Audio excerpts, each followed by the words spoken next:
Hi, my name's Dana. I'm your nurse today. May I have your first and last name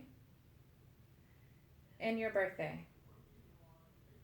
All right, and let me just check your wristband here. Hand hygiene.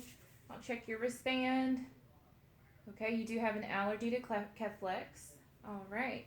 So today I'm actually going to be doing a feeding, and things that you want to watch out for are abdominal discomfort, any nausea or vomiting, any tenderness in your abdomen. Okay. So to start, I have a can of formula the doctor's ordered. I'm going to inspect the can for expiration, any damage. All right, the medication's been checked twice before entering the room. I'm going to do my third medication check.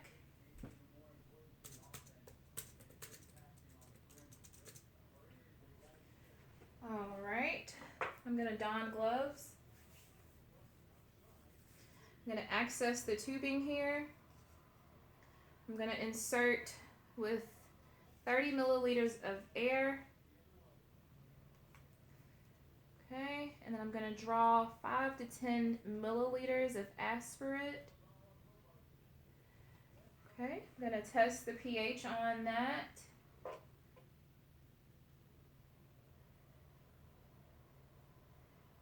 Okay, that's good. I'm going to insert again with 30 milliliters of air to clear my tubing. Okay, now this time I'm going to draw back. This is to test the residual volume. I'm going to draw back until I meet resistance. Anything over 250 milliliters, we will notify the doctor. All right, so that's less than 250. I'm going to re-administer that volume back into the line. I'm going to take 30 mLs of water and flush the line. We want to make sure it's clear. We don't want any occlusions. Okay, good. Now that everything's checked out, I'm going to remove the plunger from my syringe. I'm going to connect this end of the proximal end of the tube feeding to the syringe, and then by gravity, let me wipe the top of the formula here with the antiseptic wipe. All right, so by gravity, we're going to fill the tube, and by gravity, that's going to flow down into the patient's stomach.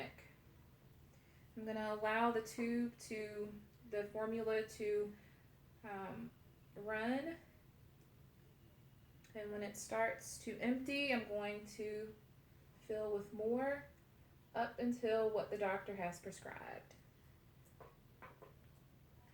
Okay, so that has now emptied.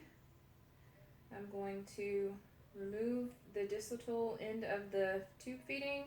I'm going to clamp it and put it right back on the patient's gown. I'm going to replace my plunger, and we're going to aspirate with 30 mLs of water. Okay. To keep that line clear. All right. Now, if this were a pump, we would take the proximal end of the enteral tubing, we would connect it to the pump tubing, we would enter the pump on the pump settings, the rate, and if we wanted the pump to administer water or flush the line after feeding, we would also set that into the pump. All right, let me also, I forgot to measure the line on your nair just to also confirm placement. Good. All right, I'm going to document here what we've done.